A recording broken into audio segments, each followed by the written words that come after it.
hasn't been a really fun year, but I'm still receiving some clear peace of mind. Won't you come here with me? YaHsHuA will arrive quickly, bringing healing to the sickly. Give me a shot, okay, Ripley?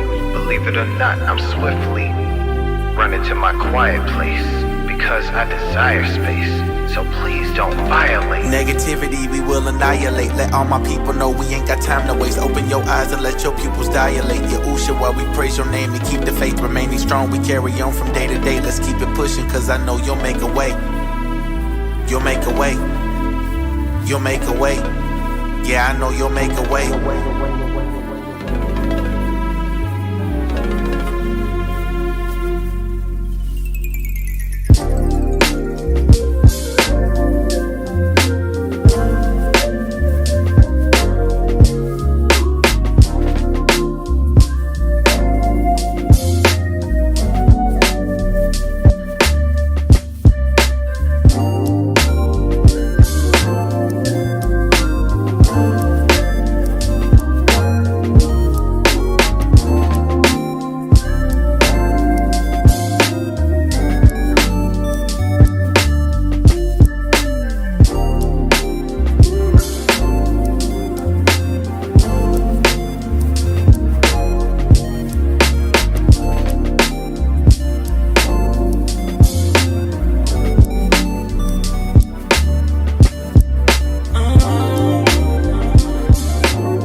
Okay, let's see how we start this off. I think it should be all right there. All right, so back for another test stream. No, that does, this is not a stream, that is all, so on and so forth. Hopefully everybody's doing well. I feel like that's not that high, but we'll have to wait and see how time kind of tells on that. Anywho, this was supposed to happen on Tuesday, but stuff happens. It is what it is. So we'll just do it now. Today is Thursday the 17th. So yay, that's a thing. Anyhow, so a couple of things I want to kind of just I guess speak on, and then we can kind of move on to next week or the week after, depending on what happens first. Let's see. For anybody who's from the Fight Club channel, I had to postpone some stuff. I had some stuff that was ready to be uploaded, and there were some things I wanted to change, really meaning just stuff I wanted to add on to. So you guys can kind of look out for that. But mainly what I'm trying to do now is compile basically all of the John and Howard kind of responses that we've had over the years that Phil has had to his allegations and or claims. I'll be using the John and Howard response, and I'll be using a video by Mr. Huffstuff as essentially my canvas, and then I will add things to it as it kind of comes along. So that should be kind of cool, I think, and it'll make it a little you guys can see some of the discrepancies and so on and so forth as it happens in real time. And then if I decide to do follow-up videos, which I'm sure I will, because there's always little like tidbits from different games or different streams where he's mentioned something about John or Howard, I'll just add all of that together. It won't be just that either. Also, probably go back and dissect some of his discrepancies in the FGC, clearly, and some of his stuff about him and Catherine, because there's a clip I've been looking for a very, very long time. I haven't found it yet, but I know I will, because I have an idea of where it is, where DSP plainly says that, you know, I don't understand why John has a problem with texting me, because I never, all he did was ever text Catherine. They never actually like spoke on the phone throughout their entire relationship up until her basically moving in with him. They never spoke on the phone. It was always through text. And that right there in itself is weird, but then when you guys think about the whole Subaru Man situation, it all makes sense. So, but I've been looking for that clip, and it exists, and I know it exists, and I'm thinking it's definitely in a Snorper No video, or it's in a Mr. Huffstuff video. I'm not it's probably in both, to be honest. So that's what we'll go with as soon as I find it. And I'm going to put that in there because that's something that needs to be said. You have a relationship that started off in a very awkward sort of way, so it only makes sense that eventually it's going to fall out in such. But like I said, I need the clip to back up my claim. So there's that. Let's see. What else? I guess that's all I have for side projects as it pertains to DSP shit. I will talk about this briefly and then we can move on. But as you guys know, I did some wrestling content for the main channel, mainly like older stuff, or because I'm a big fan of Jim Cornette and a lot of these guys. And I'm not sure if anybody remembers, but I had spoken about the plot to kill Vince McMahon. This plot happened somewhere, it was probably in like 84, I guess. So it's way before my time, but you know what I'm saying, it's a thing. I think it happened between like 84 and 86, something along those lines. And Jim Ross actually started the conversation. Jim Cornette added to it. Well, in an interesting coincidence, I had found a video recently made by a guy who does like mafia content that I've been a big fan of for a very, very long time. And he said that in his video, he talks about basically the New York mob, obviously, or one of the branches of the New York mob, the New England mob, putting pressure on Vince's father to pay up because they controlled the unions. And since, you know, they control the unions, they really control Madison Square Garden. Vince Sr. can't do shit unless he pays these guys off for certain things. And, oh shit, what's up, dude? What's up, 402? It's nice seeing you, man. Or, well, seeing you. I can't say man or woman, but you know what I mean. But, so, this individual was talking about how Vince Jr. basically had to go about the same situation, but he chose not to pay them. And that leads into the plot. Now, this goes back to the situation with Jim Cornette. Jim talks a lot about the situations that go on in wrestling, especially from back in the day, right? He very rarely talks about anything underworld-like, but clearly he would know that because he came up around the era of the Dixie Mafia / Cornbread Mafia, however you want to they kind of go by both, but you know what I mean. And so he had to have seen some really underhanded shit from an underworld standpoint, but he's very careful not to speak on that. And I mean, fair enough. But the truth is, Jim may have actually seen some of this, so he can actually corroborate a lot of what's being said at any given time. So I hope to compile. That'll be my next big project as it pertains to the wrestling content. Is I'm gonna work on that and put that video out. Jim Ross obviously was allegedly in the situation. It was at an NWA meeting. He was there. He actually heard what happened. So there is a video out there where he speaks on it, and then Jim and Brian Lass talked about it. But Jim Ross actually privated that video. I have the link, but I just need to go in and download it. But I'll speak on that. I think I think it's an interesting subject, and then it gets on to a bunch of other stuff. Like there's another piece that I was working on, and I kind of just disgusted by it a little bit. But Rocky Johnson, which is Dwayne Johnson's father, he was in a bunch of messed up shit, and allegedly talks to these underage girlfriends and all this bullshit. So that's something that I might do. It's gonna be messy, but we'll see. And that's pretty much it as it pertains to that. I've been doing a lot of anime videos and like manga videos with Asian GTG, because that's what we do. So that's a thing. It's been fun and whatnot. We'll continue doing that. Now on to DSP, basically. So he ended up quitting. What game was that? Divinity Original Sin 2. I'm sorry. Or it's on permanent hiatus, and who knows when it's going to come back. Nobody should be surprised by that. It was going to happen sooner than later. He has a habit of doing that. He did something similar to that allegedly with Persona 2. I think he flat out quit Persona 3. I think like that's the one where he was playing it on easy, got to the final boss, and ended up rage quitting it. So him yeefing that game is no surprise, but what it does is it shows a pattern as it pertains to Patreon or sub goals or whatever the case may be, that this dude doesn't give a shit and he'll do what he wants, because it has to fit 3 particular criteria.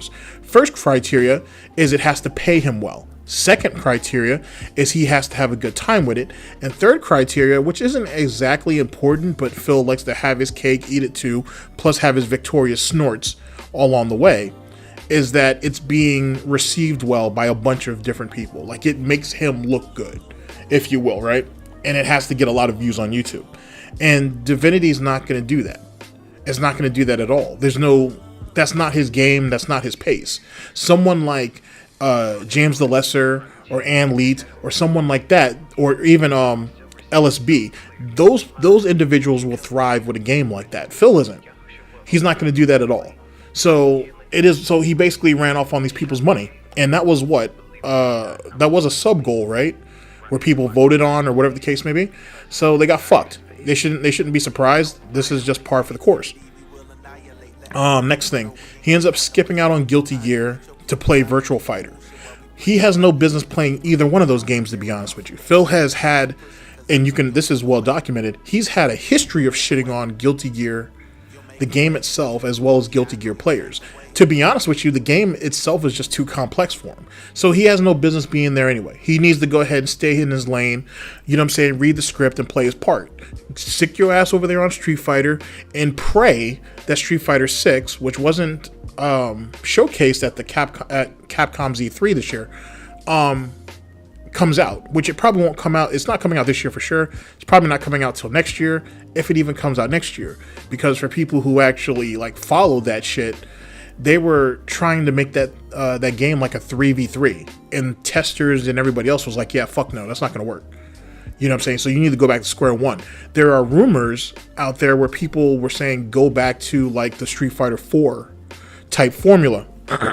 Whether they do or not can't be said, but certainly Street Fighter 5, whether you want to call it a failure or not is up to you. It took them a long time to get to where it is.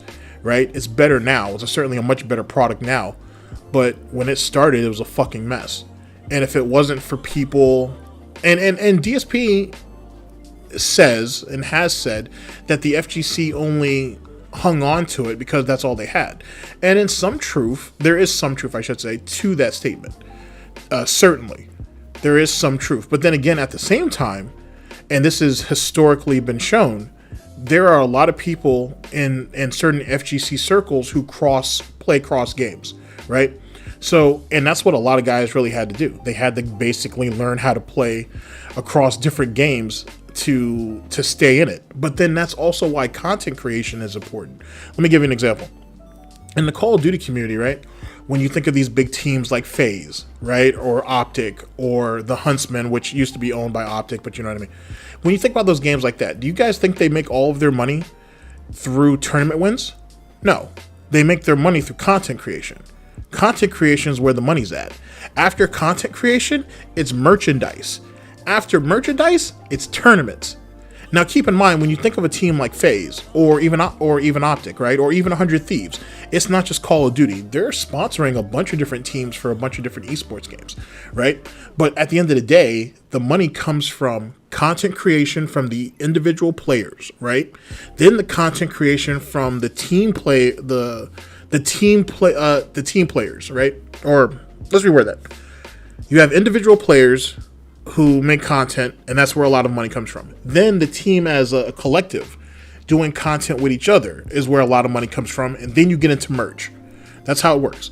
And so when you think of content creation, you think of YouTube, you think of streaming, you think of podcasting. There's a lot of different moving parts in all this. That's where the money comes from. And that's where the big money comes from. That's why FaZe losing Tfue was like a hit. Like a big hit, because like Tfue had, when it came to streaming, he had his thumb was on the pulse of that, and then whatever translates out of streaming that goes into YouTube content, them kids were eating that shit up, and then merch, and then everything else. And granted, now I don't know what Tfue's plans were before breaking away from FaZe, but he seems miserable now. But neither here nor there. He's still doing well for himself, and we should be glad for that.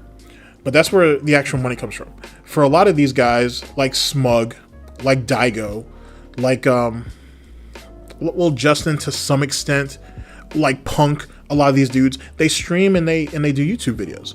So that's where a lot of the money comes from when the tournament season isn't in play. You know what I'm saying? Or even when the tournament season is in play. Like Smug has a really distinctive schedule. Like, hey, during the week he'll try to stream because it's all good practice. And then tournament weekends, he's off. So it is what it is. So there was more to it than that. I'm hoping, as I think most people are, that when Street Fighter 6 comes out, that the same mistakes weren't made with Street Fighter 5. Who could say either which way? I understand people like Max will go into this with a very positive outlook, hoping that they'll learn from their mistakes, because Max actually knows more than what he lets on. I'm sure all of you guys kind of know that if you're listening to this. But hopefully they don't make those same mistakes, but I guarantee you they probably will. We'll have to wait and see. But so like I said, Phil may have a point, DSP may have a point to some extent about the fighting game community's reliance on Street Fighter, but people like James Chen has been doing this shit for like 30 years, or I guess whatever the case may be. So this is their lives. This is what they care about. And so just not responding. No, you're good. I'm just talking. Don't even worry about it. I'm just talking. You don't even have to sweat it. You really don't have to sweat it. I appreciate you being here though. People like James Chan, they make their money off this, whether through vlogging, whether through tournament organization, through commentary, whatever the case may be. Something that DSP himself had a chance to get into if he wasn't a fucking asshole about the shit. And that goes back to something that he said only recently, about how the FGC, his beef with the FGC is that, oh, I was successful on YouTube and I left them behind, and look at how big I became, and these people are jealous of me from that. What's up, Paul? And that's the dumbest shit in the world to say. First things, like, you know, just keeping it 100. It's fucking dumb as shit to say some shit like that. There are people in the FGC who said, and I quote, hey, We're glad that he was able to move on and shit. We don't want to talk about him anymore. We don't want to think about him. He's removed himself from the FGC. Best of luck to him. Now, did people take shots at him and everything else that comes along with that? Absolutely. At the same time, once he was out, he was out. Once he was off the reservation, he was off the reservation. So all this nonsense about him, people being jealous of him and everything is absolute bullshit until people in the FGC realized what he was doing, how he was poaching people's fucking footage and taking it for himself. Matter of fact, one of the big things that I've pointed out, and you see it in an old Tevin video. I was looking for it actually just a couple days ago. It's a Back in Time where he talks about the FGC. Oh shit, what's up, Doom?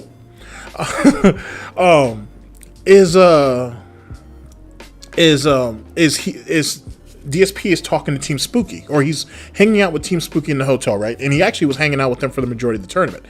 And he's chilling, he's doing all this shit. He's talking to Nerd Josh and Dick Wolf and all these guys about, and Spooky himself and Arturo about old shit or whatever. But the only person that DSP has a real connection with, quote unquote, well, no, because he knows he's hung out with Nerd Josh a couple times, and he knows who Dick Wolf is. He actually, now I think about it, he's probably closer to Arturo than everybody else. Shit, what's up, Rob? Yeah, damn, everybody's just coming out of the woodworks. That's kind of wild. He actually may have he's closer to Arturo than the rest of those guys, is the point that I'm trying to make. He's closer to Arturo. But, at the same time, the other guys are kind of just there. But the point that I'm trying to make is that he was using Team Spooky, or he was attempting to use Team Spooky as window dressing to give him a reason to go ahead and poach tournament footage. Now, what ended up fucking him was people started to catch on, especially when he started to delay tournaments so he could capture footage for his channel, which is where that legendary rant comes from. That's kind of what ended up screwing him.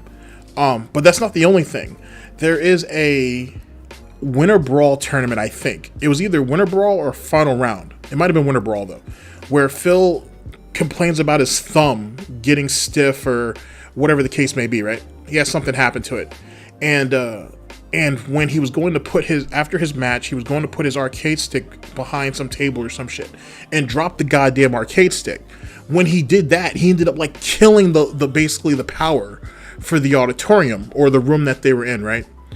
And after that situation happened, he ended up kind of like spending the rest of the tournament in his room. And this was like day 1 or day 2. And then after that, there's not really too much footage outside of that, give or take. And I think that was kind of maybe been the last major tournament he went to that year, I think. I know he went to Final Round that year because he was supposed to play, I think he wanted to play Taquito, but I can't remember how that all played out. In any case, sorry. That's one of the many things that fucked him out of the FGC. Pure and simple. But it didn't have to be that way. There wasn't really, there's no jealousy on the FGC's part. There was a lot of people who just didn't like him because he was a fucking asshole, and just because you found popularity on YouTube doesn't mean shit. It really don't. And another thing that people don't talk a lot about is the fact that he was sitting there posting links to his YouTube channel while still on SRK. Like, he had all these different accounts on SRK where he was doing that. And he would actually go ahead and post his own footage. With that being said, like, what is there to be jealous of? And then look at how he fell apart on YouTube. If you really think about DSP's run, it was only like 2 years. Well, it was like 3 years, 3.5, maybe 4 years. That was like that was his run, and that was it. He didn't have anything else after that. He started to fall apart. People started to see through him and see what he was, and he couldn't compete from an FGC level. He tried, you know what I'm saying? And nothing came out of it. So what the fuck was the point? What is there to be jealous of? And then DSP has never been anybody, I think, who was ever good at keeping his word about anything. Look at all the playthroughs he rage quitted, and think about all the money he collected to do those particular not tournaments, to play those games, and he fucked those people right out of their money. It's like let's go with a low tier god analogy. It's like going ahead and taking all this money on Patreon to go to Evo, playing 1 or 2 matches, and recording all the matches that you saw that day, and then that's it. The moment you got knocked out of the tournament, no more content. It's like that. People are going to shit on you for stuff like that. You know what I'm saying? People are going to feel a certain type of way about it. So that's neither here nor there. But the jealousy part on the FGC is just ridiculous. He holds way too much animosity for those people. They never did anything to him. Like, you know what I'm saying? If you talk shit, you get talk shit back. If you smack someone, they're going to smack you back. End of story. You take that for what it is and you move the fuck on. To say that people are jealous of him, though, is ridiculous. In the same way, actually, as he did with John and Howard. Oh, as soon as I moved out of Connecticut and went to Washington, they couldn't wait for me to get the fuck up out of here. Yeah, that green screen and that new chair wasn't coming. I'm sorry. If anybody actually believed that was going to be a thing, that wasn't coming. He was never going to do that. He really wasn't. But actually, let's go ahead and address that real quick. The whole thing with the green screen and the fucking chair. The reason why that wasn't going to come through is because DSP needs to be compensated with 2 to 3 times the amount needed to do what set project or that set project. Let me give you an example. If you really think about stream updates, right? When's the last time he's ever done one? For most of you, you're going to go back to like 2014, 2015 when he used Patreon to buy the soundproofing, the microphone, the mixer. I think he bought something else, and that's it. And keep in mind, he spent like maybe $400 to $600. He spent like $400 to $600 on that. He pocketed the other $600 clean. He could have bought a new laptop then. He could have bought a better TV for his gaming then. He could have done a lot of things. He chose not to. Let's give you another example. When you think about the television that's in his room now, someone else paid for that. When you think about the PS4 Pro, someone else paid for that. Matter of fact, excuse me, the whole situation now with the new Xbox, doesn't he want someone else to buy that for him? Because he watched the Microsoft press conference, Game Pass is being pushed in a big way, and now all of a sudden he's interested in Xbox, and now he wants all these people to pay all this money to go ahead and make all that happen?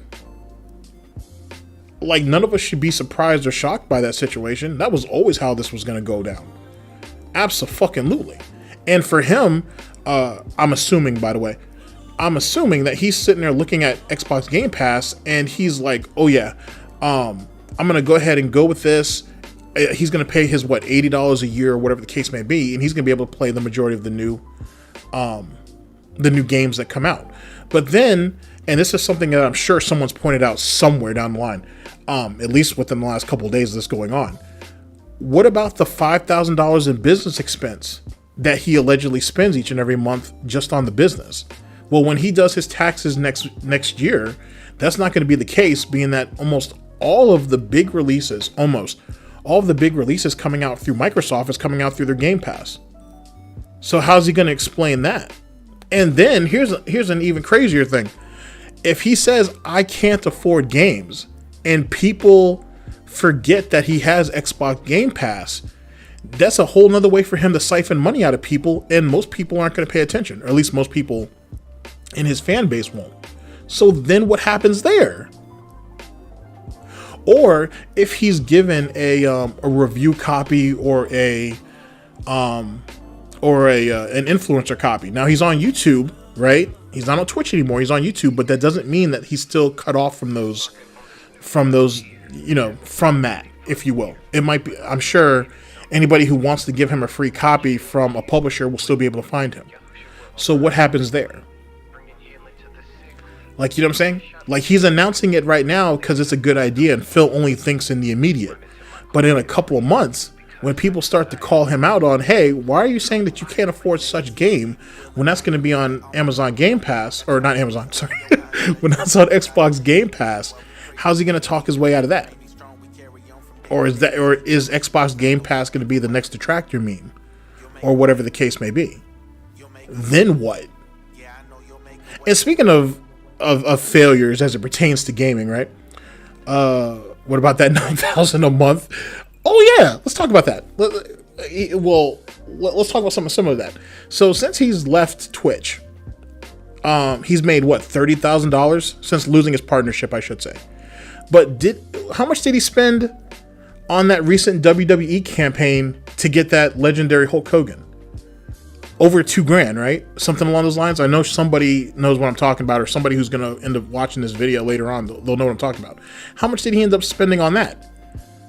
And with that being said, we keep bitching about a laptop, right? Our laptop keeps freezing up, it keeps jamming, yada yada. But yet we're not willing to take some of that $30,000 we've made since April 20th or 22nd, whatever day he was kicked out of the membership. We can't use any of that money to get a new laptop. Matter of fact, we can't use any of that money to get a new Xbox. And I understand the whole availability situation. I get that. Trust me, I understand. And no one needs to pay scalpers for it. But let's be honest, he has the money to purchase that Xbox. Easy. He has the money for that. But then why is he trying to make it seem like he wants the fan base to buy it?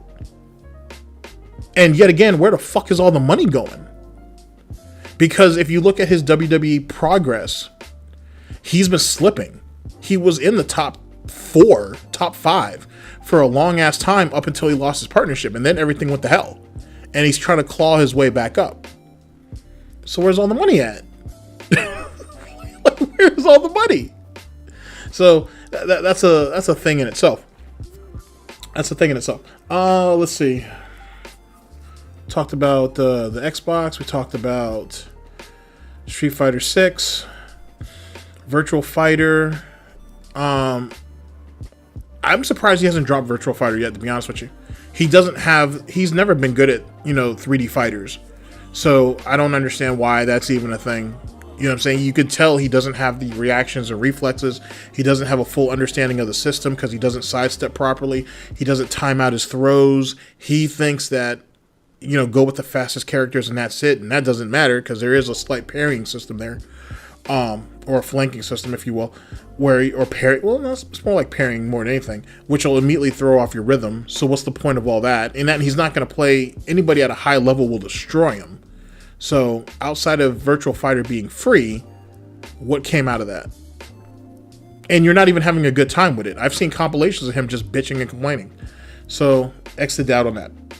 I'm sure that'll get yeefed eventually. Let's see. What else has he done that has been remotely foolish? Here, give me a second. Sound warning, I'm about to turn the music up for just a second. I'll be right back.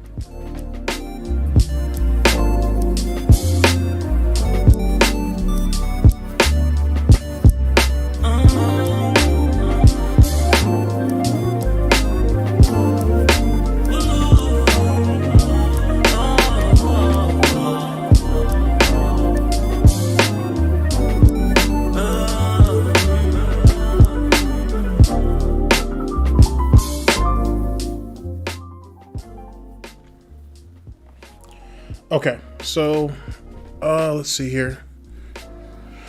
Let's take a look at the chat real fast, and then I'll move on to my next point.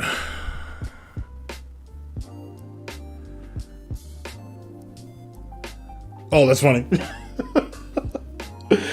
I mean, him stomping out noobs isn't really funny. Isn't really as fun as it used to be.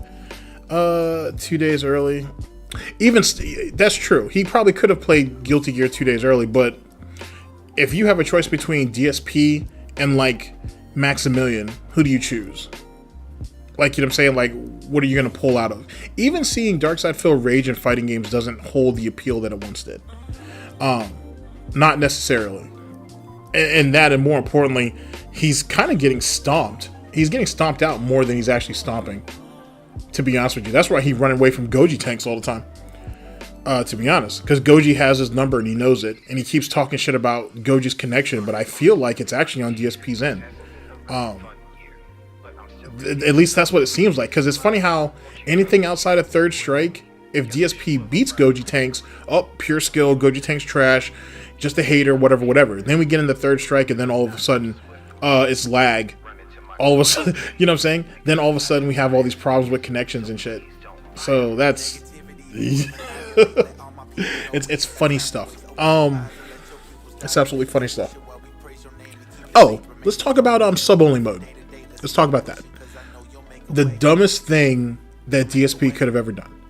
Now, as most of you probably already know, there's always been the debate on what would the detractors do if there were no Dark Side Phil, and what would Dark Side Phil do if there was no detractors.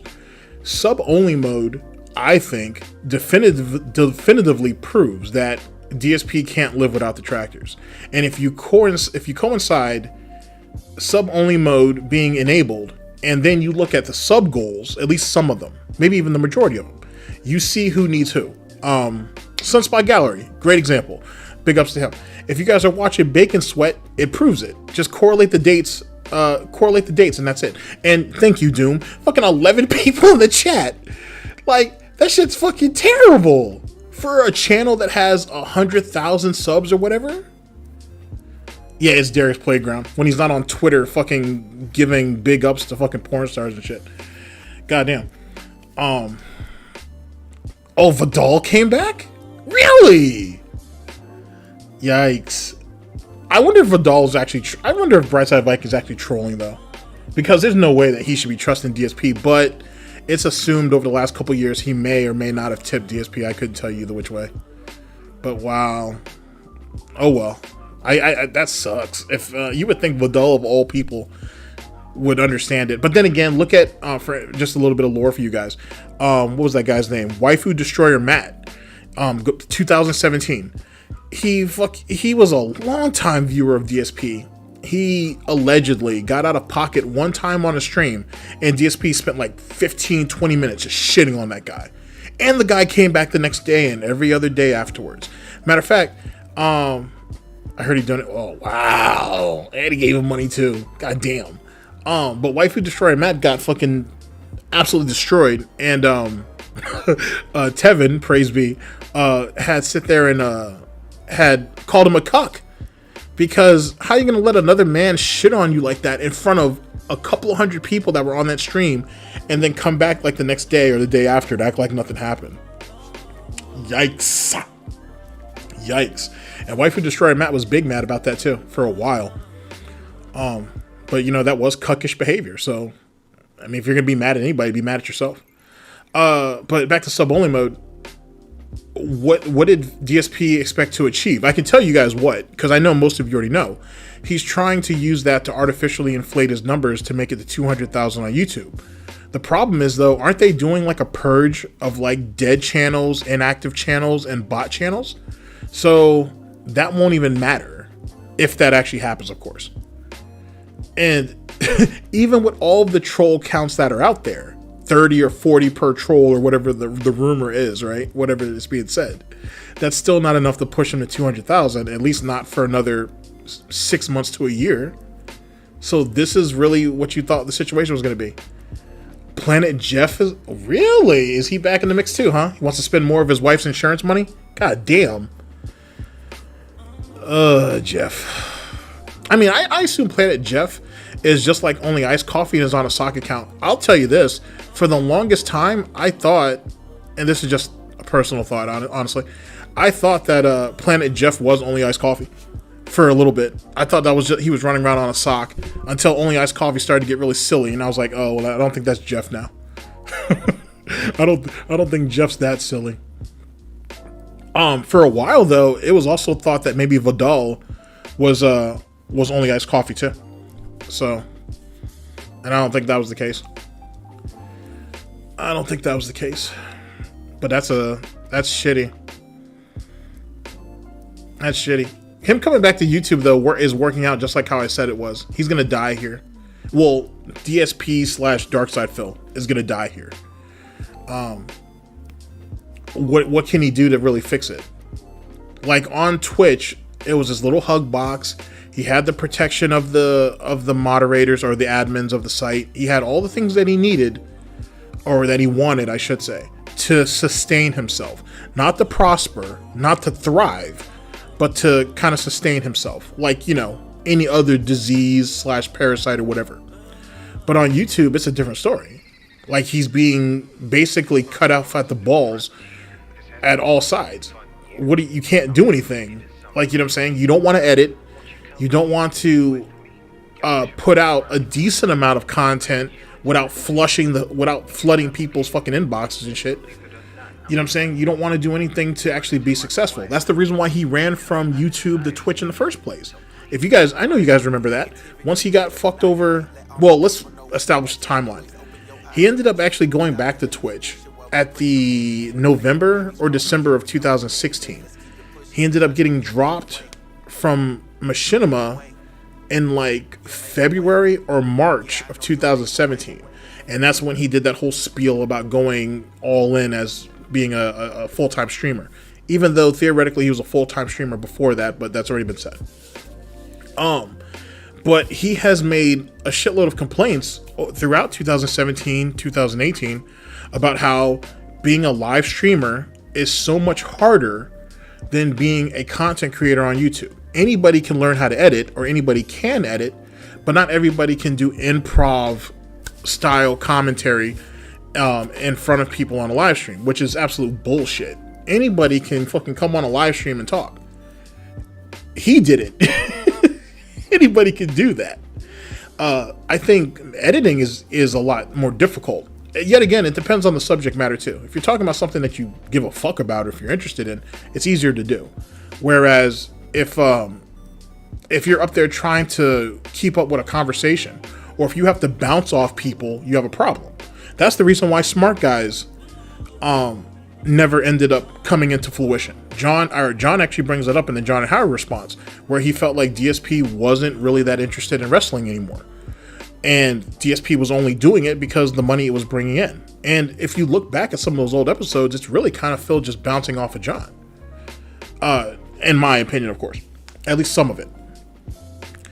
So I think that's really what it kind of comes down to. But the point being is that he wasn't willing to put any real effort into YouTube at the time that he left.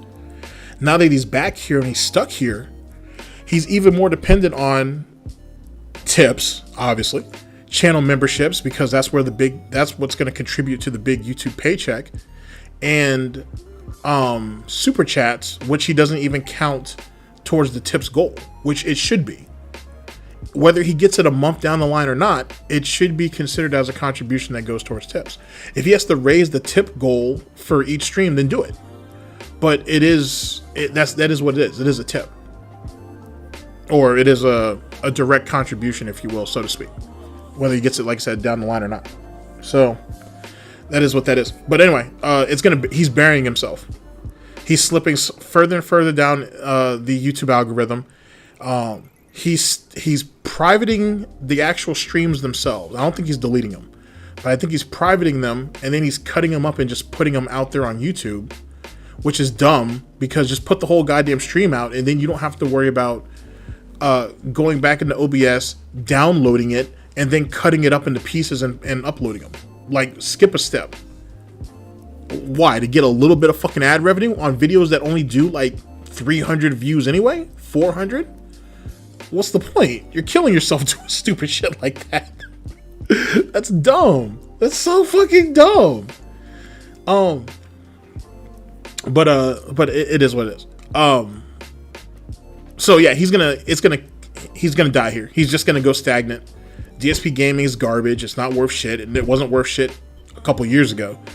And what will happen will happen. Honestly, what he should do is he should stream on KO Gaming and then put the content on DSP Gaming, because KO Gaming, for all the bullshit that he said over the years, still actually has a chance. DSP Gaming is done. It's done. It's just like his public reputation, right? It's garbage. It's a cesspool. It doesn't mean anything. But KO Gaming could be an actual start. At least stream on it. I'm not telling you to make videos and edit them and put them up on there. I'm saying stream off of that channel. It's one of the only channels that's not fucked in the algorithm, or detractors, quote unquote, didn't fully screw up. So just go ahead and use that. Just use that channel and stream off that while he still has it. I mean, while it's still worth a damn, I should say. But let's go ahead and, but that's we'll come back to DSP later on if something else pops up. Let's talk about low tier God for a minute. Let's see here. Yes. Okay. Doom got me in a pinch. The dynamics of John and DSP's friendship, at least from DSP standpoint, is weird as fuck. It's very, very fucking weird. I know that the talk has gone around that how does DSP's story end? How does Phil's story end? And like I said, if he comes out being gay, I'm not going to be surprised by it, and I won't shit on him for being gay. I'm going to shit on him for hiding it, but I'm not going to shit on him for being gay.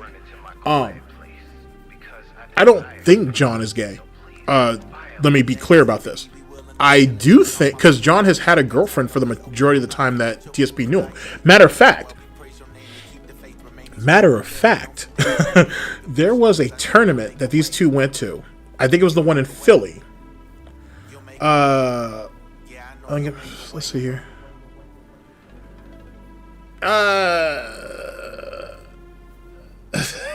It's not a mindset. It's just greed. It's just greed. He just wants to be paid to exist. A lot like how Review Tech USA does, to be honest with you. Like, he has this thing now. I just heard this recently that he wants that Review Tech USA wants like $500 to dress up as a cock, a chicken, basically. For for lack of a better term. I don't know if that's true or not. It's just something that I heard in passing. I'll look into it because I'm interested to see if he actually will do it, if anybody's actually dumb enough to pay him to do it. But if that's the case, it's the same type of concept. But at the same time, I will say this. If Review Tech USA does want to do that, I will laugh all the way to the bank on it, because at least he doesn't mind humiliating himself for the bottom dollar. And the reason why is he looks at what DSP does and he's like, well, fuck, if he can do that, I can do that. Which goes back to what's the name of that? Ann Doyle. Some of you guys may not remember who Ann Doyle is, but back in like 2017, they used to make videos on Review Tech USA. They were like, to with all due respect, they were like the Sean Ranklin of like the Review Tech USA detractor community, right? Or troll community.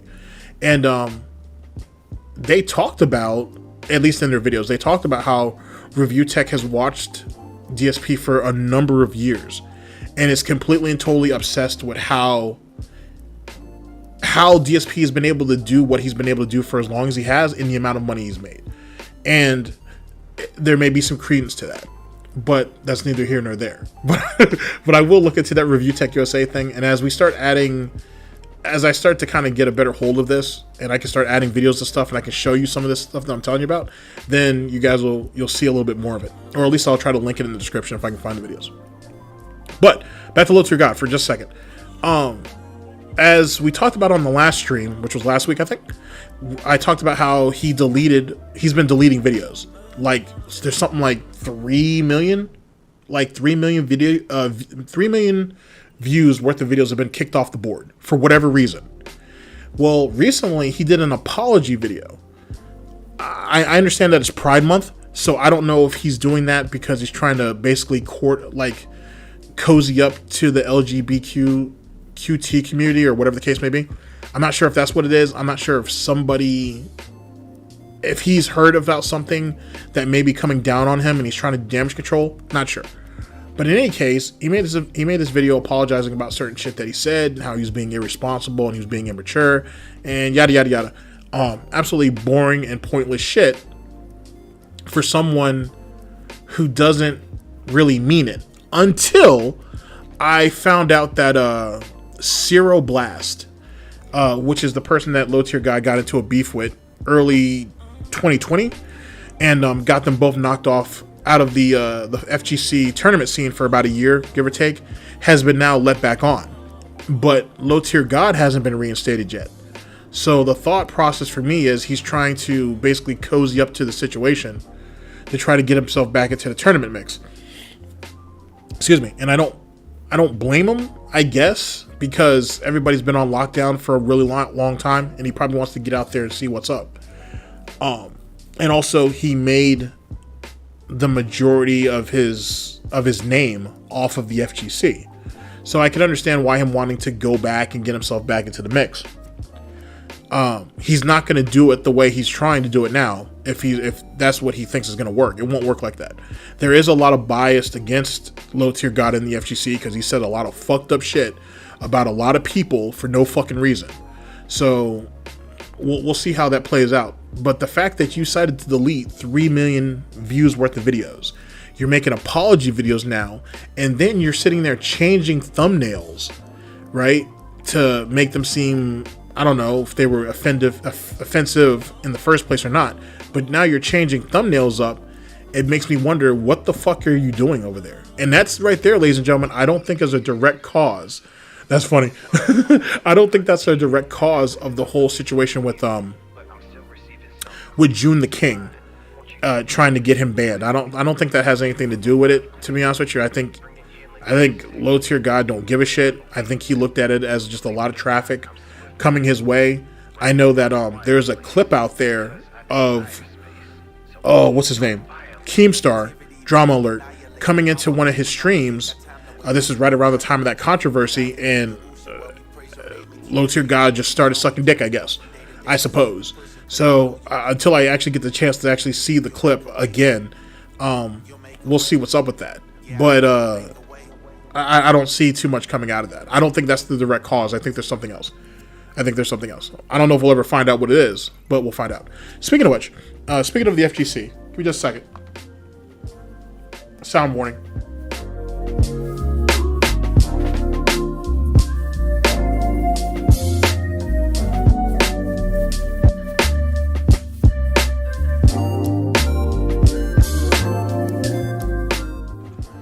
Okay, let's see here. Didn't Cyril drop the gamer word? Yeah, he did. Or they did. However they're choosing to identify themselves. Yes, they did. They certainly did. And that shit got swept under the fucking rug. To be honest. Even though, theoretically, that's the reason why they got banned. Temporarily. As part of the whole Low Tier God scuffle, if you will. Excuse me. But there's a lot of shit that goes on in the FGC, though, that gets overlooked. Perfect example. And you guys keep up with the Smash community? Probably not. I don't blame you. I'm sure most of you guys, or most of you individuals, are doing a lot of smashing in your own lives, so you don't have to worry about that. But this individual did a 2.5 hour doc on talking about this guy named, what is his name? Is it Leffen? I think his name is Leffen. He's one of the more popular people in the Smash community or whatever. Josh from Kiwi Farms actually did a stream on it, and then I went and actually watched the documentary myself and whatnot. Anyway, basically, this dude Leffen is running around, and he basically has the FGC, he has the Smash community on lock. He has a tremendous amount of control, a lot of influence, and he's done a lot of shitty stuff with his power and influence. No different than anybody else, to be honest. And this guy was like equating him to Hitler and Stalin and Mao and all this. And to make a long story short, this person wanted to bring attention to Leffen and what he was doing and how he was bringing the community down. Yeah, I can understand that. It is kind of boring, I gotta admit. And then the guy, this individual did this 2-hour documentary on him. And then, Leffen is a jerk. Like, Leffen's a dick. He's a fucking dick. Especially on Twitter. Like, that guy is a complete and total fucking asshole. Absolute fucking asshole. But, the guy who did this 2-hour documentary recently on him ends up getting banned from the tournament scene. I don't know for how long, but he ended up getting banned for trying to expose Leffen. And then went back and made an edited version of that same 2-hour video. It's like an hour and some change. Haven't watched it. Probably not going to. Where the narrative is still the same. He just took out a lot of the extra rhetoric and shit. All the Hitler stuff. Here's the point, ladies and gentlemen. That's the same fucking community where they had all that pedo shit going on. I kind of don't give a fuck about who has power or control over there or whatever the fucking case is. Because for the most part, I'm not saying everybody, but for the most part, most of those people over there seem like pieces of shit. So who gives a shit? Honestly. Now, granted, you can't sit there and say that one person is the full and total representation of a community. We all know this. But it is said that Leffen, it's alleged that at least people around him may have heard of some of these allegations and didn't say nothing. Supposedly, Leffen's going around abusing all these people and getting them barred from tournaments and doing all this, and no one's saying anything. So if this guy, if Leffen really is going around doing all this shit, yeah, I think that's the dude's name. That's the dude's name. Is it Hex? Like, if it's true that Leffen's running around doing all this shit, right, and he has all this control, because he injured himself due to playing too hard. Oh yeah, that's right. He's the one who has the it's like a hitbox, right? Like it's a controller, but it's just all buttons and shit. And he's the one who like helped develop it because like he had like to get like wrist surgery or some silly shit. Not silly, but you know what I mean? Some shit. Yeah, I remember watching his documentary on that. I thought it was actually kind of compelling. I mean, I think you're hitting the fucking buttons too goddamn hard, but you know what I'm saying? The tech for that game is kind of silly. It's fun, but it's kind of silly. And in any case, if it's true that Leffen's going around harassing people the way people say he does, and no one's saying nothing to him, is anybody surprised that you have all this pedo stuff going on and no one's got nothing to say about that either? I'm just saying, would anybody really be surprised by that? Now, you got people like Mighty Keith, right? Who makes absolutely fucking hilarious videos, and who is a big name in the Smash community. He's someone who wants to see the community do well. He wants to see it move forward, and I trust him. I believe him. I enjoy what he does, and I'm happy for all of his success, and I hope he moves forward. I don't think he knows about all the shit that goes on in the Smash community like that. Who could? You know what I'm saying? And even then, you would hope that the community leaders would be strong enough to stand up and do something about it. But they didn't, because all this nonsense is going on. Or had gone on, I should say. And then, what's the name? I can't think of the name of the girl who's part of the Smash community who was messing with that really, really, really young kid. Right? Like this tournament footage of them, like, just, it looks inappropriate. She's back. She's trying to stream back on Twitch again. And she's saying that she wants to have cease and desist on anybody who speak on that situation. Saying that it's all false and she wants to vindicate her name and all this, that, and third. But yet there's video footage of this. The kid himself even came out and laid out the whole situation. People are going to talk about it because it happened. You can't deny that. You know what I'm saying? Either, unless you really want to take the court, and then all this evidence that's compiled already comes out and you try to, go against that. That's like the same thing with Mr. Wiz from the FGC. He hasn't said shit since those allegations came out. He just faded himself away. Smart move, I think. And no one seems to be wanting to put pressure on him. Where's people at to take his ass to court? Yeah, Senpai. Yeah, that nonsense. Oh shit, that nonsense. Ugh, God. I don't know how she's not banned. That's a very good question. That's a very good question, how she's not banned. I don't know if we'll ever know it either. But I don't have enough to speculate on it. But I mean, there's a lot of guys that should. There's another kid in that community. There's another guy in that community, I should say, who was basically blackmailing other players who were gay to do things that he wanted them to do because he was underage. And so he was putting these people in these predicaments and shit so he could take advantage of them, to throw matches, to let him and his friends crash in their rooms, to siphon money out of them, allegedly. All kinds of nonsense. And he got away with this for years. He got away with this shit for fucking years. Matter of fact, let me give you an example. When they had that all bayonet finals, grand finals at EVO, he was one of the guys there. Like, he was the one in the grand finals that was fucking around, and EVO staff had to basically come up to them and is like, hey, assholes, this is EVO grand finals. Stop fucking around and play. He was one of the guys up there. I can't remember which one he was, but he was one of them. And then you find out later, essentially, why stuff like that was allowed to happen. That shit's crazy, bruh. That shit's nuts. And like I said, it's like that in every community. Like, well, yeah, I'd say it's like that in every community. You have some fucked up fuck boy shit like that going on. Can't do much about it. It is what it is.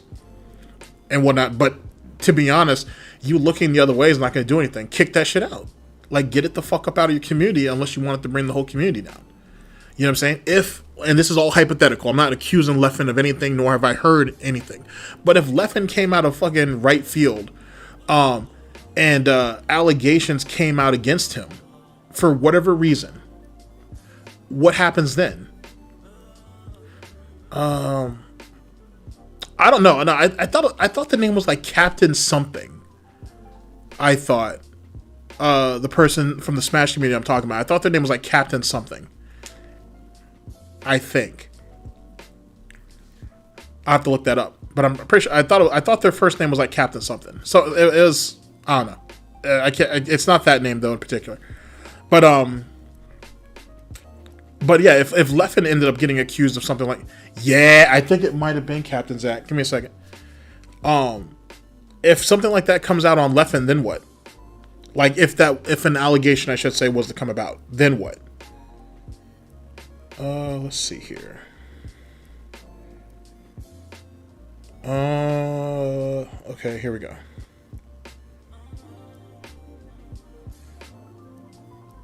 I think that is Captain. It's Captain Zach. Yup. Bayonetta player.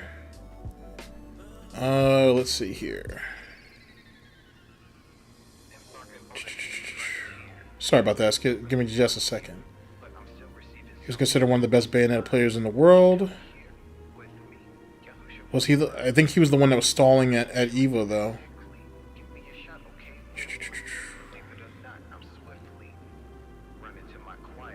Here we go. Let's grab that. Yeah, that's him. Yikes. Oh, shit. Oh, wow. I didn't even know about that. There's all kinds of extra shit here. Oh, wow. That's wild. Okay, never mind. I'm going to read that later. But yeah. Anyway, sorry about that. Yeah, you just need to clean stuff like that up in your community. End of story. I guess that's the point of it all. Is you got to clean shit like that up. But like I said, that stuff persists in every community. To be honest with you, you always have some like outliers that are on some fucking sick shit like that, and no one wants to say anything because they have influence or they have whatever. It is what it is. So make of that what you will. You know what I'm saying? Make of that what you will. Let's see. I'll see if I have any more talking points, and then I will let you guys go. Do I think you should have an age? Yes, actually, absolutely. I think you should be. I definitely believe that you should probably be at least 18. Well, you should be at least you should be at least 18. You should be 18 to compete, I think. Because we're talking about money. You're talking about being in a situation where there's drinking, and we're talking about inside of most of these tournament ballrooms and whatnot. Yeah, I think you should be at least 18. I'm not gonna say 21 because that kind of kills a large demographic of the player pool, believe it or not.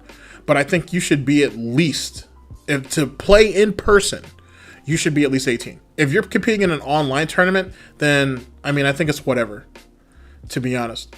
But I think if you're playing in person though, if you're going to a tournament, you should be at least 18. Let's see. How did Phil get banned when he threatened Triforce? Okay, so it depends on which time we're talking about him threatening Triforce. If you're talking about the time in the when they were on Alphaism Radio, when he was talking about if DSP says something along the lines that if you talk any shit about Nelson or whatnot, or Norris, I can't remember the guy's name, you're gonna you know what I'm saying, you're gonna catch his hands or whatever the case may be, or there's gonna be problems with him and team hate or whatever that dumb shit is. It's really just like how Paul said, no one took him seriously. And to be honest with you, Triforce was all about that heat. Like, for real. Like, if DSP really, really, really wanted it, he could get it all day. And Triforce knew he didn't have no heart. So that's why Triforce never put no pressure on him. He could have if he wanted to. There were some guys that hung around Empire Arcadia at that time. I personally wouldn't call them goons or anything like that, but they're dudes that I think if they wanted to get shit done, they could, Triforce could have been like, hey, that guy, and do it. Actually, DSP used to accuse Triforce of stuff like that, but no one ever came out and said anything, so what are you going to do? So, yeah, maybe it was Nestor. But, yeah, it really comes down to no one took DSP seriously. I mean, it was just like any other threat that Phil put out there online towards anybody. Either you called his bluff, you beat his ass in a money match, or you laugh his ass off at the inability of the walking potato that can't do shit for himself. So how could he impose his will on anybody else? You know what I'm saying? It doesn't make any sense. It really don't. Just like how he talk all that tough shit now, dude. You know what I'm saying? It's the exact same shit. No one takes him seriously. There's no reason to take him seriously. It's the Jin talking, for sure. More often than not. Especially in those night streams. If he doesn't come across drunk, I'm actually kind of surprised more people don't say anything about it. Because he certainly is hitting the bottle. So, it is what it is. And that's his only coping mechanism. That's all he has. It's all he has. It's just like what someone brought up today, actually. I think I saw it in the comment section, or I saw something off Kiwi Farms. I can't remember where I saw it. Where it's amazing how DSP wants to sit there and kind of parade his cat, Jasper, I should say, around. And it just makes him sound like, or makes him seem like he's just a really lonely individual. You know what I'm saying? Just like the whole family argument that's going on right now. It's just you and Cat. And then you have a cat, Jasper. That's it. That's not necessarily a family, though. You're married with a pet. Now, there are plenty of people who have pets, you know what I'm saying, who look at their pet as part of their family. You know what I'm saying? You know what I'm saying? I do. But when I speak of my family, right, do I speak of my fucking dog? No. You know what I'm saying? I'm like, yo, I have a dog. I love him to death. You know what I'm saying? But if you're talking about an actual family unit, I wouldn't put my dog into that. But that's just my own personal opinion, though. You know what I'm saying? But for him, that's all he has. So when he's sitting there saying, I need to protect my family, it's like, from what? If nothing else, your family needs more protection from you than anybody else. You know what I mean? He's robbing Catherine of her ambition by the day. And Jasper's kind of just Jasper.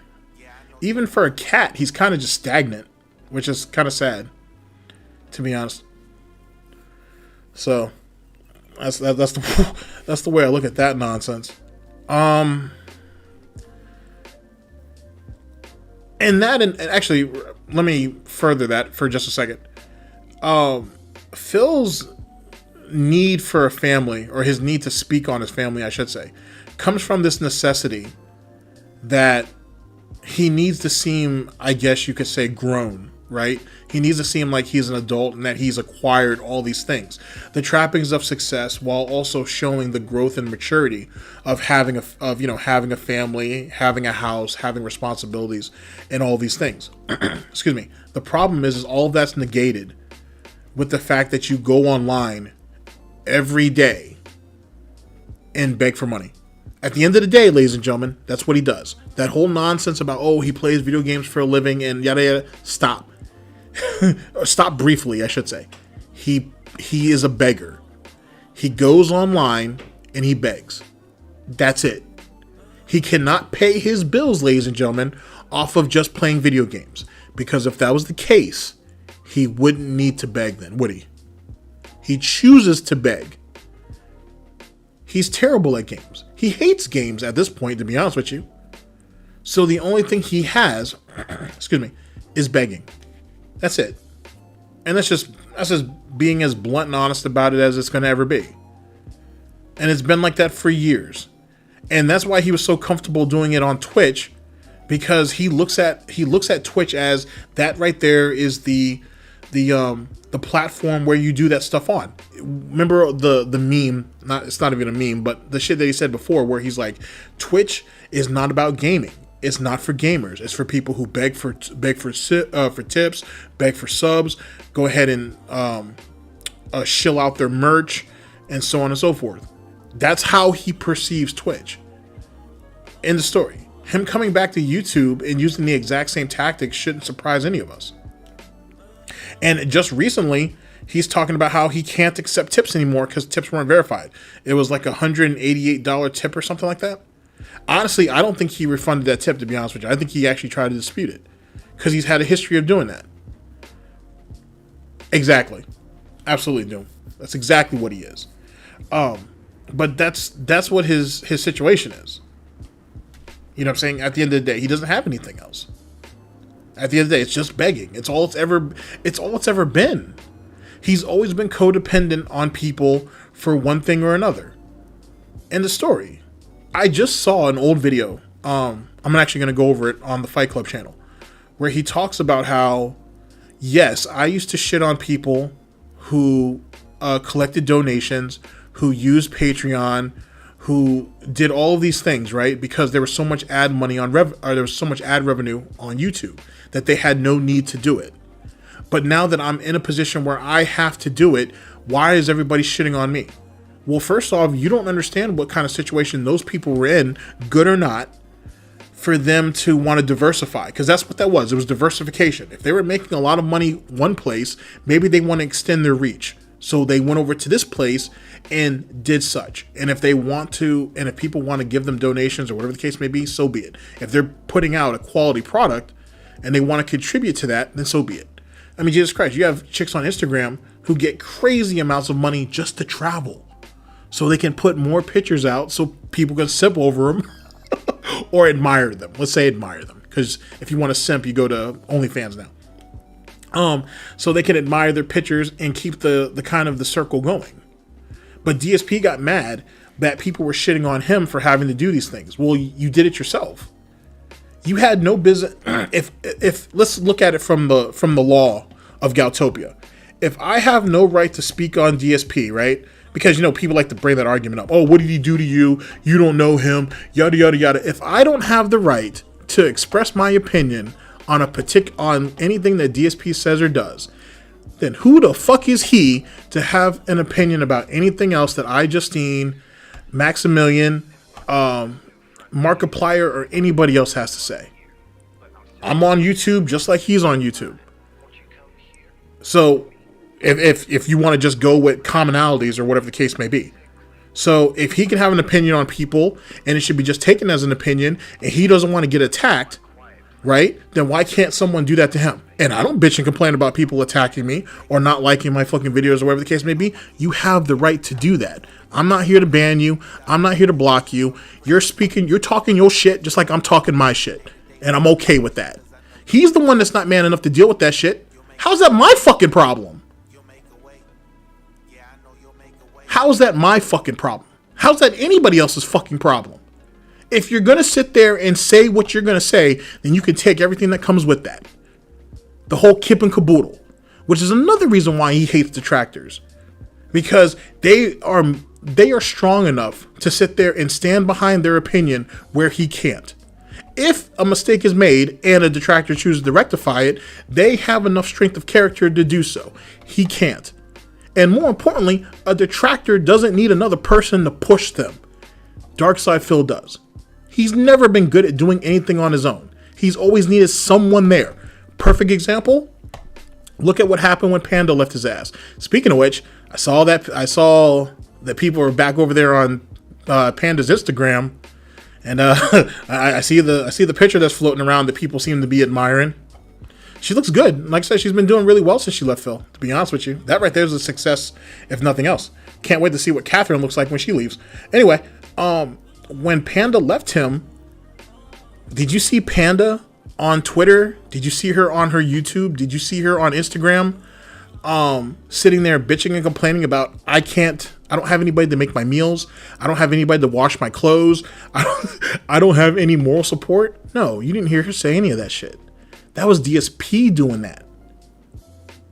That was DSP up there crying and complaining like a bitch, talking about, I need someone to be there for me. Yeah, I didn't know that either, to be honest. I would at least thought she would have gone back and gotten her equivalent. I mean, really, she should just go back and just get her high school diploma, to be honest with you. But that's neither here nor there. Hopefully, I mean, it's never too late to go and get that. Hopefully she does. To be honest. But who was the one really sitting there complaining about all that shit? And it's because of that ignorance, right? Let's go ahead and call it what it is the reason why he fell for the, he fell into, I should say, the war dog leader situation. Oh, did she really? She got her, okay, good shit. All right, so she did get her equivalence. All right, big ups. I mean, honestly, though, she should have just gone back for her diploma, though.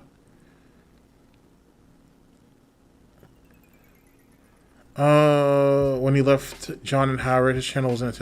Yeah, it was. It was. It's real. It really, really was. Well, here, let me finish this point. But like I said, he was the one that was sitting there bitching and complaining about it. The John and Howard situation. The reason why he holds this vendetta against them is that he needs John. He needs Howard too, but he needs John more. He needs John to push the content. That's why he's been mad at him ever since he left in 2014.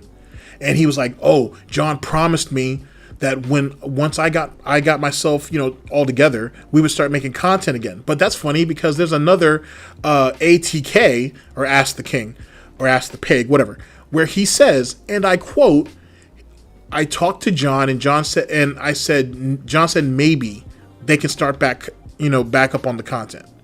So how did we go from he promised that we were going to start doing content again to back to the point where, oh, well, we might start content back up? And then let me give you guys another question, because I'm just now thinking about it. Do any of you guys remember when Darkside Phil gave away that PS4, the original one? This is back when he was in Connecticut. Does anybody remember that? I'm sure you guys do. Okay. Now, I'm sure most of you guys know the lore. The lore is that DSP wanted to buy the PS4 for Panda. Panda turned it down because she wanted to wait till Watch Dogs, I think it was, the first Watch Dogs to come out. Now, I want you to think about the logic in that. Your boyfriend, for the lack of a better term, bought you a PS4 Pro. You said you don't want that, or not PS4 Pro, but a PS4. You said you don't want that PS4 because you're waiting for a game to come out. So shouldn't you take the PS4, and then when the game comes out, you or your boyfriend can buy it? Whatever. I always thought that was really funny. I always thought that was kind of funny and really stupid, but funny. But think about this. John didn't have a PS4. So if you need John to do co-op with you, when you move from Connecticut to Washington, why didn't you give the PS4 to John? Did anybody think about that? And here, let me explain why I say that. Because in another ATK, he said that, okay, me and John, this is before the thing with him and John blew up. He was like, hey, me and John are looking to do content and everything like that, but John doesn't have a PS4, you know what I'm saying? But I'm hoping that, eventually we can do some co-op with each other, and then we can do a coast-to-coast show, and then we can do Smart Guys again, and all these different things. And going back to that, why the fuck didn't you just give the PS4 to John? And then you guys could have done co-op that way. Because I always wondered why him and John never did co-op. And apparently that was the reason. But since I've now come to that, that revelation, if you will, it's never sat well with me. Just give him the PS4. Especially as you guys know, he ended up giving it away to his audience. But isn't he the same person who shits on people for giving stuff away to their fans?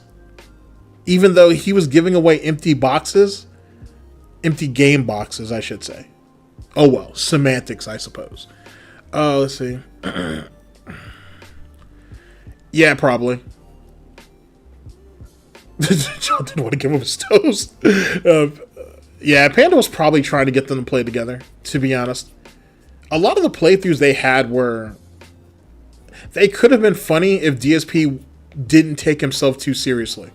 And that's really what he is. DSP, it's funny, actually, to bring this back up. Because, like I said, I'm talking about my wrestling content. Jim Cornette just recently came out and said that, you know what, I was wrong when I said that Bret Hart took himself too seriously. And then you got people, and so Jim Cornette apologized for that. You got people like Razor Ramon who are like, or Scott Hall, who says, oh, well, he was a mark for himself, or whatever the case may be. That's literally what DSP is. DSP is a fucking mark for himself. And he always has been. And that shit has hurt him in such a way that he can't recover.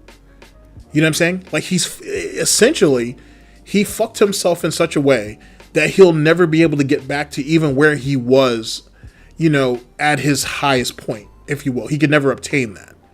And because he knows he can't do that, he's not mentally strong enough to look past it and try to set another benchmark for himself. Because, and why, ladies and gentlemen, say it with me, because he didn't do it on his own. That whole nonsense about, oh, I'm a one-man band, I'm a one-man army, all that bullshit, and I did it all on my own, I'm the Joe Average guy, I'm the underdog, it's a lie. He had people there to help him from the jump. There was always someone there helping him with his content. Always. It's always been that way. Jesus Christ, look at when Catherine moved in. He was talking about doing the cooking show with her. They were talking about doing doing co-op games with each other. He was going to monetize that girl to the moon. And what happened? He couldn't get people to buy in, as his terminology, right? He couldn't get people to buy in or invest in the cooking show or whatever they were going to try to do. And once that didn't happen, he gave up on it. And then he blamed Tevin on that Halloween about he ran her off the stream, which is a complete and total lie. Because if you go back just 2 weeks before the Halloween stream, Phil said, and I quote, she's not going to be here for the entire stream. She has her own things that she wants to do. But she said she can come out, she'll come in and hang out with us for a little bit. And then in 2 fucking weeks, because they didn't hit the tip goals, that he didn't get the money he wanted, and people were shitting on him, and they were kind of poking fun at her too, that he twists everything and said it was Tevin's fault. That shit's a fucking amazing. But yet again, he needs somebody else. And he doesn't do it. It is what it is. He has codependency issues. He's always been reliant on someone else. It's just the way it is. You know what I'm saying? It's just the way it is. His career proves that. If you want to call it a career. And how the fuck did you do this for over 12 years, made $2 million and have nothing to show for it? Like, if you really break it down, if you really think about it, in closing, I should say, because I don't want to take up too much of your time. That, you know, if I keep talking, it's going to be like 3 hours and shit.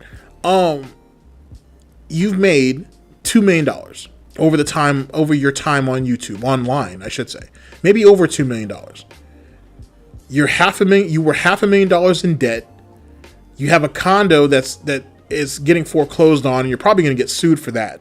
You don't own the home that you're currently in, your middle section condo, or whatever, or townhouse, or however you want to word it. You don't own your car. You don't have any credit now, because you had $140,000+ in credit debt. You own nothing. Wings brought up made a perfect point that there's no reason why DSP isn't in a better position than now. He shouldn't be in a good position right now. It doesn't make any sense how someone could fuck up that bad.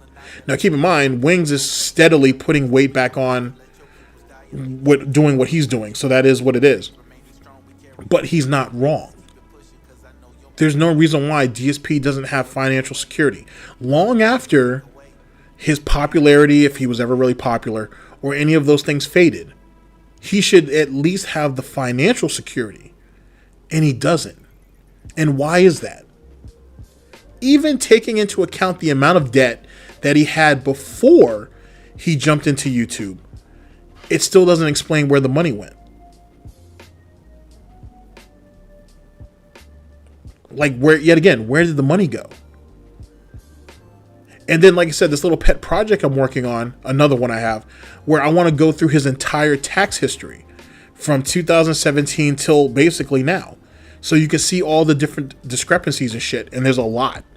I don't even know how long that video is going to be, but it's going to be long as fuck. And you're going to find that he trips over himself multiple times. And then what happened, ladies and gentlemen, with all the money that he raised in 2017 to pay the 2018 taxes, and what happened to all the money he raised in 2018 to allegedly pay all the back taxes from 2017 that he ends up admitting later that he never paid? Where's all that at?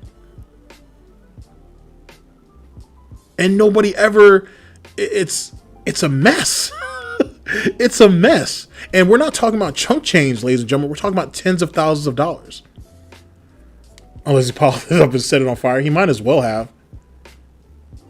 I mean, at this point, he should have invested in Scopy, if that's the case, and whatnot. And then, you know what I'm saying? Like, do that, because investors get perks. So, might as well than mindlessly just throwing money at that game. That's just fucking ridiculous.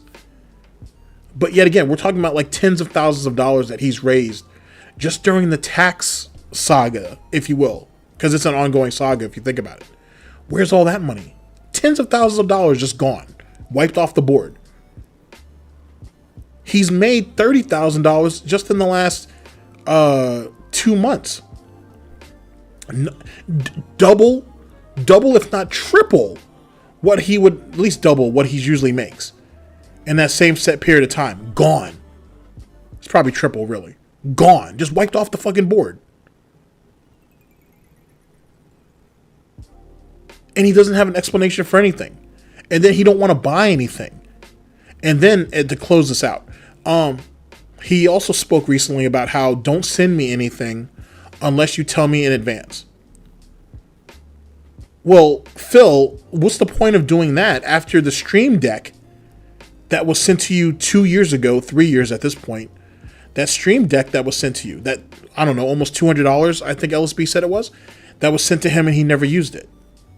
What about that? Why would anybody want to send you anything if you're not going to use that piece of equipment? And then another thing too. I know we all joke about Windows 7 and Windows 8, right? There's a clip floating around where Phil says that he was having a problem with a Windows 10 update. I don't know if it was recently. I'm not sure if it was last year. I can't remember. But there's one going around. Where he says that, hey, I had an issue with Windows 10, something to do with his microphone maybe, or something along those lines, but he got it all worked out. Well, if you are running Windows 10, then what's preventing you from using that Stream Deck? Right? Like, what was the issue? What's the problem? So, who's to say about anything? Who's to say, ladies and gentlemen, that someone hasn't sent him a new laptop and he's just waiting for the one that he's using to break? Or he's using it as a source of sympathy to send him more money. And then once that breaks, now magically I have a brand new laptop. That the PS5 just the other day, like maybe last night or the night before, didn't he have a problem with Ratchet and Clank? And the damn thing froze or glitched or whatever the case may be. I mean, granted, he leaves the damn thing on all the fucking time, and that's a problem in itself. But you know what I'm saying? Like, the guy doesn't take care of his shit, and then he sits there and makes these complaints about how I can't afford certain stuff, and don't send me stuff unless you tell me. Who knows what's being sent to him day to day, or week to week, or month to month, and he still doesn't use it until such thing breaks down, and then I'm forced to use it. I'm just throwing it out there. We're talking about someone who had a problem with that PS4 and refused to buy himself a new PS4 or a PS4 Pro until someone else was willing to do it for him. I question everything. He should own the condo. Yeah, exactly. There is no reason why he doesn't own the Connecticut condo, right? And then sell it to at least break even or to rent it out. But he keeps talking about how bad the neighborhood is and no one will touch it. And let's be honest, money's money, business is business. There's always going to be someone willing to travel. And then the Washington condo should definitely be paid off. Or at least should be on his last year or so. And the car should be paid for too. But he don't want to pay for nothing. He just want to do the bare minimum for everything. And, I mean, look at where he's at. I've been wondering how many other gacha games he's invested in that hasn't been found out yet. That's an excellent point. The talk is he's playing... Okay, it's alleged, I should say. We're going to go off what he's told us that he used to play. Keyword, used to. He had used to play one of the Dragon Ball games, one of the Final Fantasy games. Oh my God. Let's see. There is WWE Champions, one or two of the Dragon Ball games, one of the Final Fantasy games. He had played another. There's probably another wrestling game he's playing. There's a bunch of different anime games out there. Who could say? I couldn't tell you. But if I had to guess, there's probably at least 2 or 3 games in rotation. But I think WWE Champions gets the most money. But I'd say there's probably 2 or 3 games that he's invested in heavily, certainly. Which leads to another question. I'll ask you guys in the chat and whoever's watching the video. What do you guys think is the reason that keeps DSP so invested in WWE Champions? Oh, WWE Supercard. Thank you, Paul. Like, what are your opinions on that? What do you guys think that keeps him so invested in that goddamn game? My personal opinion is the amount of money he's put into it. The amount of money he's sunk into it, I should say. As well as the time. He can't give that up. He cannot give that up. And I think, at least for WWE Champions, the community. Because before the lid or the curtain was unveiled about all that nonsense, if you can go back and look, because I'm sure TJ Gamebox, I'm sure the other individual on Kiwi Farms, I can't think of his name at the moment, my apologies, the one who actually blew all this up, who actually found all the information out, there were some chat logs of Phil talking into the chat with some of those people, right, or in the comment section under these games, and he was really positioning himself, and had been for, I would assume, for a number of years, as a go-to person, someone who was knowledgeable about the game, who still watched the product, and was in some ways comparing what was going on with the actual product of wrestling, right, or WWE, compared to how the game should be kind of circumvented around it. Now, I don't know if both of those things actually are, what's the word? Not compliant. I don't know if that complements each other. Let me reword that. I don't know if what happens with Samoan Joe, for example, because supposedly he's making his return back, or he already did. I don't know if Samoan Joe performing well at NXT or WWE at the main roster, whatever. I don't know if that has any coincides with how well his card ranking is. I have no clue. But if it does, it was something he used to talk about. And people were listening to him because he had no history. He was just someone who played the game with the rest of them. So whatever he says, they at least give it some consideration, more consideration than people give him now. And I think he's still fighting to try to get that back. That's why he keeps jumping from gill to gill to gill. Let's see. I think he has a sense of community. He gets what he wants from the... Oh, well done, Paul. Well done. It's what he always wanted in the FGC. I agree to some extent as well, that maybe that's what he's trying to replace. Because if you look at the FGC back in Phil's day, we'll talk about this further another time. The FGC back in Phil's day was like the Wild West. Anime was extremely prevalent. Wrestling was still a big thing. That was Attitude Era, I think, around that time. So you had a lot of guys emulating what they saw from some of their favorite wrestlers and whatnot. If any of you guys watch IFC Yipes, right? If you go to his Twitch streams or even go to his comment section on YouTube sometimes, he used to really fuck with wrestling back in the day. I don't know about now, but he used to fuck with it really heavily back in the day. He's also a big anime head. It's something that he really enjoys talking about and whatnot, and a lot of guys are like that. You know what I'm saying? Even though they're a lot older now. They have a lot of fond memories of a lot of that stuff. They have their kids watch that stuff. So it is what it is. So it all coincides in a lot of ways. It really, really does. And so maybe that is what it is. Maybe he just wants to relive the FGC days in WWE Champions. Getting personally when... Oh, right. Yeah. When John said that he didn't think he was as really into wrestling as he was showing. It's possible. I do remember John calling him out on that. That he never really liked wrestling. They both could, yeah, right, Paul. They both could be true. Yeah, Rob's right. Like that, you guys could. It could very well be true. It could. Oh, The Danganronpa situation. Like, what's up with that nonsense? I'm not sure if he finished the game or not, but that one girl was making him like extremely. Was she making him self-conscious? Was she making him uncomfortable? What was that all about? I missed a lot of that. Oh, speaking of which, if you guys aren't watching it, you guys really should. Our boy Jay has a series where he talks about DSP pay pigs. It's really, oh no, not Jay. It's super crazy, I think. Oh, I think it's super crazy that actually does that. My bad. Where he talks about some of the crazy nonsense with DSP pay pigs. Oh, let me see if I can find it real fast. If I can, I'll put it in the chat. If not, I can link it down in the description. But I think he's up to like part 4 or 5 at this particular point. I'll have to look it up. But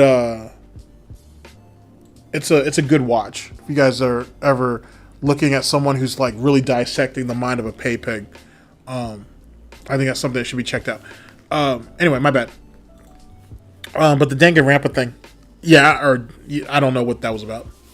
I think it's just like Last of Us. It's like any game as of late. Somehow, in some way, either Panda broke him, or Catherine's, or the lack of interest that Catherine has in him sexually is bothering him, or a combination of both. With his idea that, you know, I'm a mature adult and I'm married, and I don't need to lust after women anymore because I have the company of my wife. I don't know.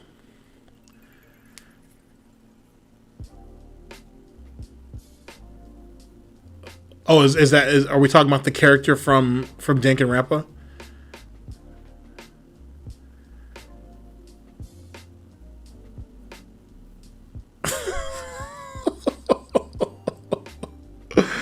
Oh shit. I don't know. It's possible.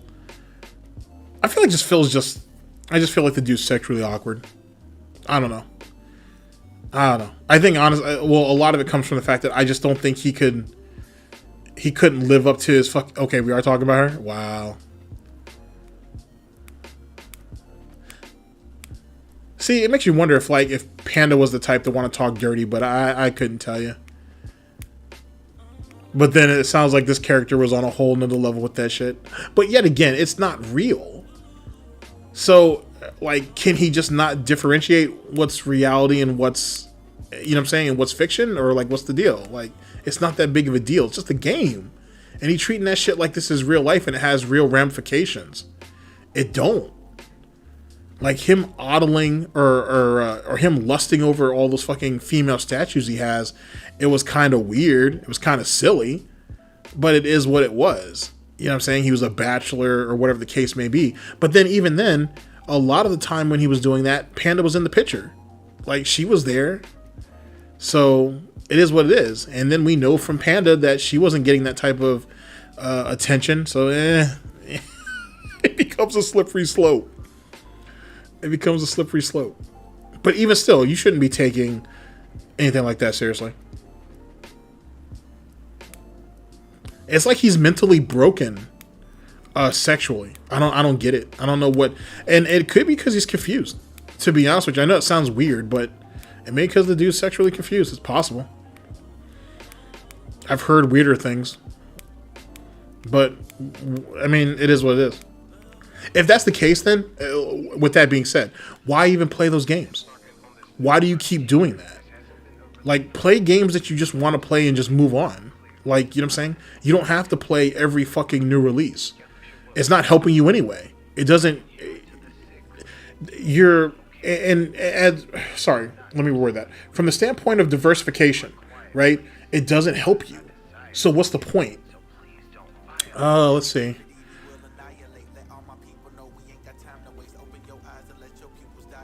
Brittany Gates. Oh, is that the one who does the this is how you don't like business thing? Or something along those lines, right?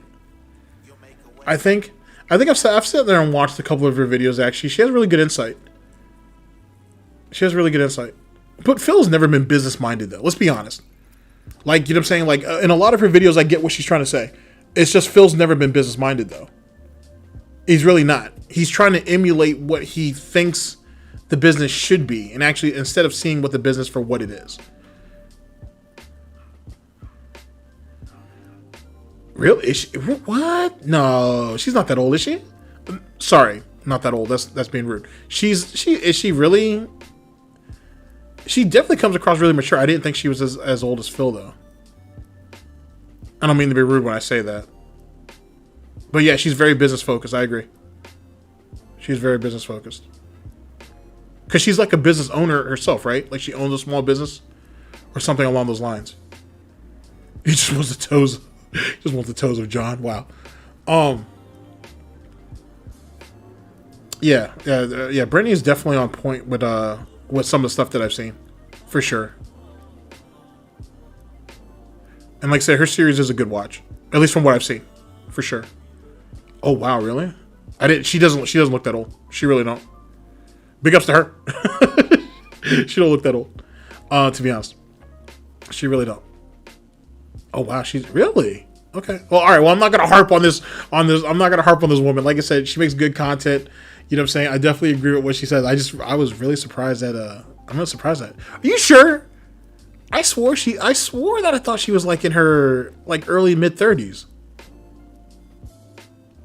True. Yeah, black don't crack. You're right. All right, fair enough. Okay, good shit. But yeah, she makes good content. Did she put out a video recently? Because she did. I'll check it out. And then she's gotten I'm sure she's gotten a lot of growth on her channel. So she would understand more than anybody. I mean, from a business standpoint, if anything, if she hasn't done it already, it's really about, for Phil, it comes down to the algorithm. And it really comes down to the fact of, unless he's willing to turn on the algorithm and engagement. And if he's not willing to turn on the comment section, excuse me, which he's going to have to, then he's fucked. Let's see. I've got a Theo theory. All right, throw it at me.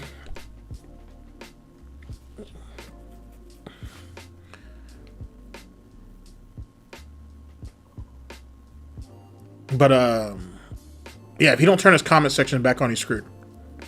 Because he's not allowing he's not giving YouTube a reason to promote him, and there's no traffic.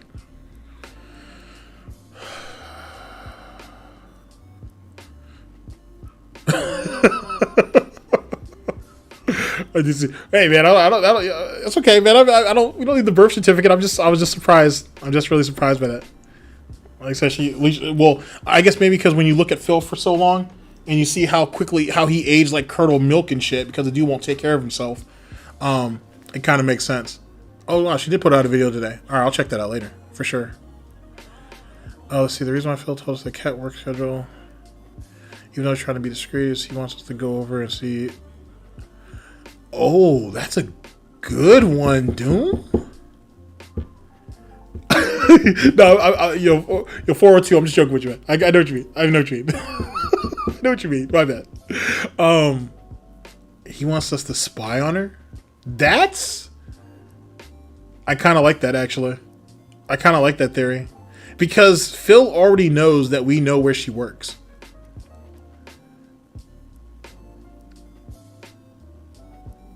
But okay, Doom. So let me. I'm not to counter that, because I fuck with what you're saying. To co-sign to that, this is a theory that I said a while ago. Is it possible that DSP cut Catherine off from going to the gym? Yeah, there we go. 402 is already on it, because he felt like that she may have been cheating on him after work when she was going to the gym, or on her days off, or whatever the case may be. Because that's the reason why he suggested that she get the exercise bike. But then he fucks up the exercise bike. They return it, and then he pockets the money. He says they used it for bills. Now, keep in mind that exercise bike was supposed to be a Christmas gift for her. Okay, so we're on the same page. All right, okay, cool. Then that does make sense. Then that makes a lot of sense. That would be something funny to explore.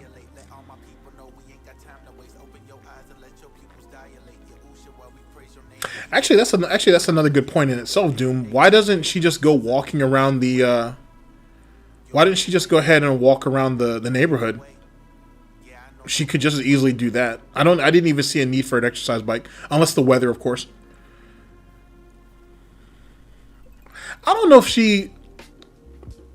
Here's the thing. She comes across as the type of person who I could see her monkey barring from one person to another, to be honest. Because we saw that with her and with Subaru Man and DSP. You know what I'm saying? Subaru Man wanted more for her. She didn't want to do that. She kind of wanted to sit around and stream and kind of, do her little weeb shit, so to speak. And DSP was a way out. It was a chance to, I guess, to start over. Yeah, DSP is aged very, very fucking poorly. Seems like the type to flirt with other men. Yeah, absolutely. I mean, granted though, too, if you kind of just look at the circumstances between, yet again, with her and DSP and how that relationship started, I mean, there's no way DSP didn't know that she was dating somebody else and living with that guy while he was talking to her. Which goes back to what I said earlier in the stream about how she didn't talk to him at all. He wasn't talking to her at all on the phone. They were only texting each other. Let's see here. That makes a lot of sense. Absolutely. It's weird to me that we go back and forth. I don't know about who's really the manipulator in this.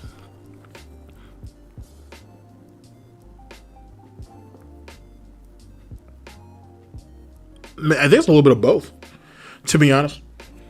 Because what woman is willing to give up their social media just to start over?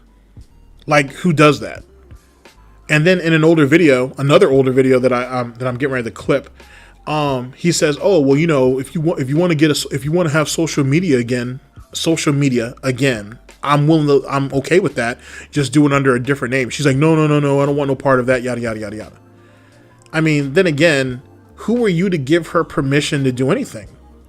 And yet again, that goes back to the detractor argument that was he the one who told her, "Hey, you got to get yourself off social media if you're going to be with me.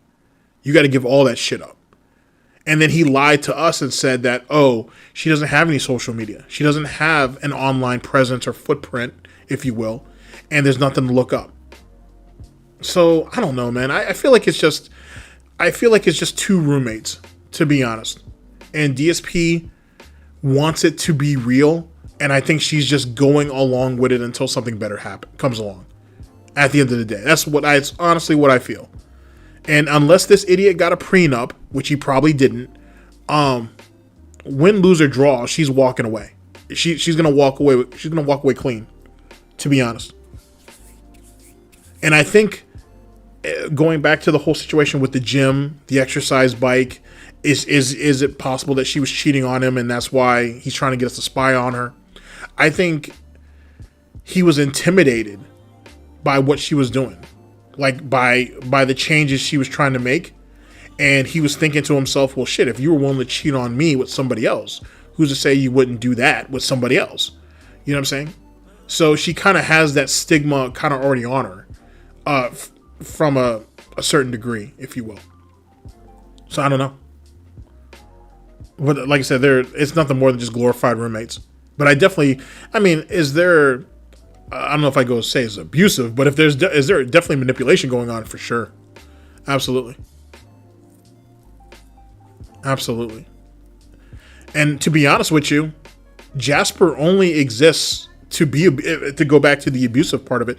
I think Jasper is the real victim in all of that, to be honest. I think Catherine certainly cares for Jasper, right? But DSP only looks at Jasper as a means to an end. If this keeps her, if this allows me to keep Catherine and I can make money off you, well, I'm gonna do it. That's it. Which is the really sick part of it. But then we get back to, did he really declaw Jasper or not? So funny they said that. Doesn't want to know her work schedule. He tells us what her work schedule is, though. He tells us what yeah, exactly. Just like what you're saying, Doom. He basically lays out what the work schedule is. Didn't he tell us in the beginning of I don't know if it was the beginning of this year or not, that her schedule was changing and she was going in at like 6 or 7 o'clock in the morning, and then she was getting off at like 12 or 1 o'clock or some nonsense. He told us all that.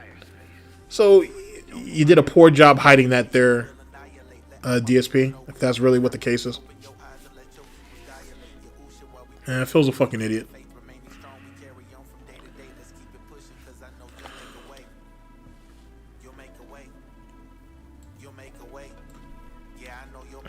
Alright, yeah, he's a fucking idiot. But yeah, I said maybe it's possible. We know he's knee deep in the kiwi farms, so you know what I'm saying. If anybody even was willing to go that far to touch the poo, as they call it, and anything popped up, he would know. Because I guarantee you, and I'm a firm believer in this, he keeps track of Panda on Instagram, so he knows exactly what. I think he keeps up with her pictures anyway. And she just moved too. Well, maybe not just moved, but moved recently. So I wouldn't be surprised by any of that. All right, people. Went a little longer than I thought I was going to, but fun times to be had either which way. Thank you guys for coming out to the test stream. Not sure if there'll be one next week. If I do, it'll probably be on the usual day. It'll probably be early in the week. I don't have a usual day.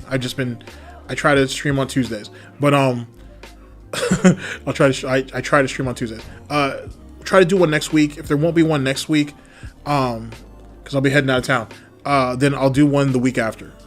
So that'll be kind of the game plan for the most part. At least I'm going to attempt to. No promises. If it pops up, it pops up. But thank all you guys for coming out, though. You know what I'm saying? It was really cool getting a chance to talk to all y'all and whatnot. And we'll see about we'll speculate some more. And do more of our conspiring over here. So most people don't know about the channel, so that kind of works out.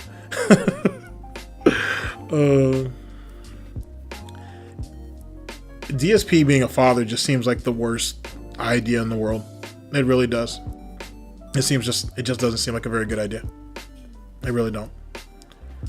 To be honest with you, he wouldn't appreciate it for what it is. Like being a father or being a parent, I should say, is certainly you putting